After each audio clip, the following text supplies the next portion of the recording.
வணக்கம் நண்பரே, நான் மணிகண்டன். மயிலாடுதுறை ஜங்ஷனில் இப்போது நம்ம இருக்கோங்க. மயிலாடுதுறை ஜங்ஷன்லேருந்து இந்த ட்ரெயினில் தான் நம்ம ட்ராவல் பண்ண போகிறோம். போன வீடியோவில் நீங்கள் பார்த்துருப்பீங்க, காரைக்குடியிலேருந்து மயிலாடுதுறை வரைக்குமே நம்ம வந்திருந்தோம் பயணிகள் ரயிலில். வந்த உடனேயே நமக்கு இந்த ட்ரெயின் இருந்ததுனால டிக்கெட் எடுக்கிறதுக்கு மட்டும்தான் நமக்கு நேரம் அப்படிங்கிறது இருந்தது.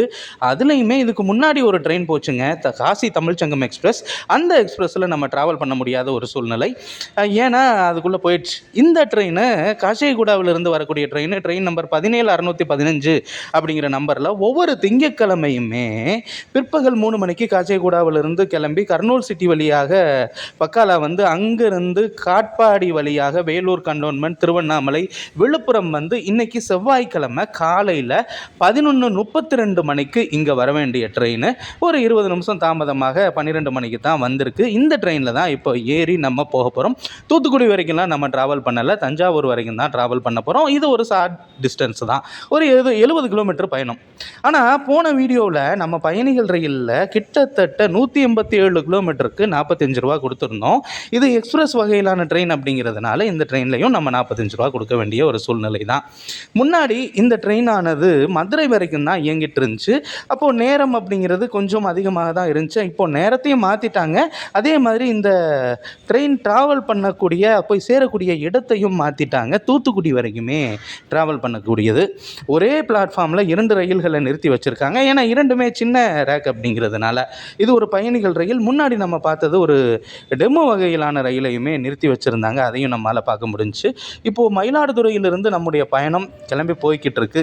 இப்போது செவ்வாய்க்கிழமை அப்படின்னு எடுத்துக்கிட்டா, நீங்கள் மற்ற நாளில் விடுங்க, செவ்வாய்க்கிழமை வந்தால் உங்களுக்கு நிறைய ஆப்ஷன் அப்படிங்கிறது இருக்குங்க. அதுவும் பிற்பகல்லையே. இப்போ 10:45 மணிக்கு காசி தமிழ்ச்சங்கமம் எக்ஸ்பிரஸ் அப்படிங்கிறது வரும். இந்த ட்ரெயினை பயன்படுத்தி நம்ம கன்னியாகுமரி வரைக்குமே மயிலாடுதுறையிலிருந்து ட்ராவல் பண்ண முடியும். கன்னியாகுமரிக்கு மயிலாடுதுறையிலிருந்து 2 ரயில்கள் இருக்கிறது. ஒன்று வாரத்தில் ஒரு நாள் இயங்கக்கூடிய புதுச்சேரியிலிருந்து வரக்கூடிய கன்னியாகுமரி வரைக்கும் செல்லக்கூடிய ட்ரெயின், அது புதுக்கோட்டை வழியாக செல்லும். இப்போது இந்த ட்ரெயின் காசி தமிழ்ச்சங்கம் எக்ஸ்பிரஸும் கன்னியாகுமரி வரைக்கும் தான் போய்கிட்டு இருக்கு. அது மதுரை திண்டுக்கல் வழியாக செல்லக்கூடிய ட்ரெயின். திண்டுக்கலுக்குமே வரிசையாக ட்ரெயின் அப்படிங்கிறது இருக்குது. அதை விட்டுட்டோம் அப்படின்னா இப்போ நம்ம ட்ராவல் பண்ணிகிட்டு இருக்கக்கூடிய காச்சேகுடாவிலிருந்து வரக்கூடிய ட்ரெயினும் மதுரை வழியாகத்தான் செல்லுது.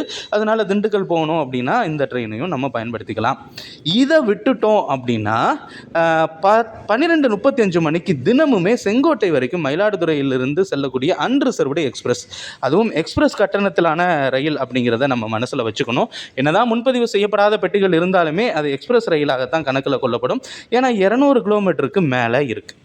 சரி, அந்த ட்ரெயினை விட்டுட்டோம் அப்படின்னா நமக்கு திண்டுக்கல்லுக்கு அப்படின்னா அதுக்கடுத்து ஈவினிங் தான் ட்ரெயின் இருக்குது. ஆனால் திருச்சிக்கு வரிசையாக ட்ரெயின் அப்படிங்கிறது இருக்குது. நம்ம தஞ்சாவூர் போகணுன்னாலும் பயன்படுத்திக்கலாம். சோழன் எக்ஸ்பிரஸும் பின்னாடி வந்துட்டுருக்கு. இந்த டெல்டா பகுதினாலே பார்க்க கண்ணுக்கு குளிர்ச்சியாக இருக்குது பாருங்களேன். எங்கே பார்த்தாலும் பச்சை பசேல் அப்படின்னு இருக்கக்கூடியது எல்லாமே காவிரியினுடைய கொடையால் நடக்கக்கூடிய நிகழ்ச்சி தான். எந்த ஒரு நிலையமே நிற்காமல் செல்லும்போது ரொம்ப வேகமாக போகிறத நம்மளால் பார்க்க முடியுது. இப்போ நம்ம ட்ரெயினும் ஓரளவு லேட் அப்படிங்கிறதுனால வேறு வழி இல்லை, போய் தான் ஆக வேண்டிய ஒரு சூழ்நிலை. மயிலாடுதுறையிலிருந்து தூத்துக்குடிக்கு போகணும் அப்படின்னா நிரந்தரமாக ஓடிக்கிட்டு இருக்கக்கூடிய ட்ரெயின் இந்த ட்ரெயின் தாங்க. இது இல்லாமல் ஒரு ட்ரெயின் அப்படிங்கிறது இருக்குது. அது சம்மர் ஸ்பெஷல் ட்ரெயினாக இயக்கிட்டு இருக்காங்க. அவ்வப்போது நீட்டிச்சிட்டு இருக்காங்க. எப்போ நிறுத்துகிறாங்க அப்படின்னு தெரியாது. ஆனால் என்னை பொறுத்தளவு நிறுத்தாமல் அதை நிரந்தர ரயிலாக இயக்குனாங்க அப்படின்னா ரொம்பவுமே நல்லாயிருக்கும். மயிலாடுதுறையிலிருந்து புறப்பட்ட நமக்கு முதல் ஹால்ட் அப்படின்னா கும்பகோணம் தான். கும்பகோணத்திலிருந்து நம்ம ட்ரெயின் கிளம்பிடுச்சு. இப்போது எல்லாருமே இந்த விண்டோவில் கம்பி இல்லாத சீட்டு தான் கேட்டு வாங்குவாங்க. நமக்கு அதில் உடன்பாடு இல்லைங்க. ஏன்னா இது என்னையுமோ ஒரு சேஃப்டி இல்லாத சூழல் அப்படிங்கிற மாதிரி தான் நமக்கு தெரியுது. ஏன்னா எல்ஹெச்பி வகையிலான பெட்டி அப்படிங்கிறதுனால நமக்கு இந்த தும்கூர் சம்பவம் இன்னும் ஞாபகத்துக்கு தான் வருது. நம்ம செல்ல எடுத்ததுக்கான வாய்ப்பு இருந்ததுமே இந்த மாதிரியான ஒரு விண்டோ தான். இதே ஒரு கம்பி இருந்தது அப்படின்னா நம்ம சேஃபாக வீடியோ எடுக்கிறதுக்கும் வாய்ப்பு அப்படிங்கிறது இருந்திருக்கலாம். சரி, வேறு வழி இல்லை. அன்ரிசர்வில் எது கிடைக்குதோ அதில் தான் நம்ம ட்ராவல் பண்ண முடியும். கும்பகோணத்திலிருந்து நம்முடைய பயணம் கடந்து போய்கிட்டு இருக்கு. அதுக்கடுத்து இருக்கக்கூடிய சின்ன சின்ன நிறுத்தங்கள் எல்லாம் வேகமாக கடந்து போகுமே தவிர நிற்கிறதுக்கான வாய்ப்பு இல்லை. கும்பகோணத்தை தாண்டின உடனே நமக்கு இருக்கக்கூடிய முக்கியமான ஹால்ட் அப்படின்னா பாபநாசம் தான். பாபநாசத்துக்கு அப்புறம் நம்ம தஞ்சாவூரில் இறங்கிற போகிறோம். ஆனால் தஞ்சாவூர் ஸ்டேஷனை காமிக்க முடியுமா அப்படிங்கிறது தெரில. ஏன்னா நம்ம இருக்கிறது லாஸ்ட்டு. அது மட்டும் இல்லாமல் ஏற்கனவே ஒரு தடவை வீடியோ எடுத்து மாட்டியிருக்கோம், ஃபுட்டேஜ் எல்லாம் அழிக்க சொல்லியிருந்தாங்க. ஸோ அப்படி இருக்கக்கூடிய சூழ்நிலையில் திரும்பவும் அந்த ரிஸ்க் எடுக்க நான் விரும்பலை. இருந்தாலும் முடிஞ்ச அளவு தஞ்சாவூரை கவர் பண்ணலாம் அப்படிங்கிற ஒரு எண்ணம் தான். இது அன்ஷெடியூல்டு ஹால்ட் மாதிரி தான் தெரியுது. ஏன்னா வண்டி ஸ்லோவாக போயிட்டுருக்கு. அப்படிங்கும்போது அன்ஷெடியூல்டு ஹால்ட் தான். ஏதாவது கிராசிங், ஆனால் இந்த நேரத்தில் கிராசிங் இருக்க வாய்ப்பு இல்லைங்க.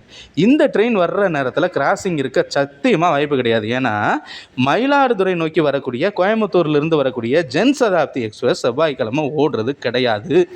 அப்படி இருக்கிறதுனால இந்த ட்ரெயினுக்கு இன்றைக்கி கிராசிங் இருக்க வாய்ப்பு இல்லை. அப்புறம் இன்னொன்றையும் நான் சொல்ல மறந்துட்டேன் உங்களுக்கு. இப்போது காசியிலிருந்து வரக்கூடிய ட்ரெயின் தமிழ் சங்கம் எக்ஸ்பிரஸ் அது முன்னாடி போயிடுச்சு. இதே செவ்வாய்க்கிழமை பின்னாடியும் ஒரு ட்ரெயின் இருக்குங்க. அது அதே பனாரஸ்லேருந்து வரக்கூடிய ட்ரெயின் தான். ராமேஸ்வரம் வரைக்கும் செல்லக்கூடிய ட்ரெயினை நம்முடைய தோழி யோகப்பிரியா அவர்கள் கூட 2 நாளைக்கு முன்னாடி ஒரு வீடியோவில் பேசியிருந்தாங்க. காசிக்கு போயிட்டு வர்றது எப்படி, எந்த ட்ரெயின் கம்ஃபர்டபுளாக இருக்கும் அப்படின்ட்டு. அந்த வகையில் அந்த 2 ரயில்களுமே கிராஸ் ஆகிறது இதே செவ்வாய்க்கிழமை தான். அந்த செவ்வாய்க்கிழமை தான் ஜன்சதாப்தி எக்ஸ்பிரஸ் இயங்காத நாள் அப்படிங்கிறதும் இருக்குது. ஆனால் அதை காம்பன்சேட் பண்ணுற மாதிரி தான் இருக்குது. கோயம்புத்தூருக்கு ட்ரெயின் இல்லையே தவிர மதுரை வரைக்குமான அல்லது மதுரையை தாண்டி செல்லக்கூடிய ரயில்கள் அப்படிங்கிறது நிச்சயமாக இருக்கிறது. இப்போ பாபநாசம் அப்படிங்கிற ரயில் நிலையம் அடுத்து வந்துடுங்க. அந்த ட்ரெயின் வளையிற அழகு அப்படிங்கிறது அந்த எல்ஹெச்பி வகையான பெட்டியாக இருந்தாலும் சரி, அல்லது பழைய பெட்டியாக இருந்தாலும் சரி, எதுலேயுமே சூப்பராக இருக்கும். இதுலேயும் ஹில் ஸ்டேஷனில் வளையிறது அப்படிங்கிறது இன்னும் பிரம்மாண்டமாக இருக்கும். நிறைய அனுபவங்களை இந்த ரயில் பயணம் அப்படிங்கிறது நிச்சயமாக நமக்கு கொடுக்கும். ஒரு ஷார்ட் டூரேஷன் தான், 70 கிலோமீட்டர் பயணம் தான்.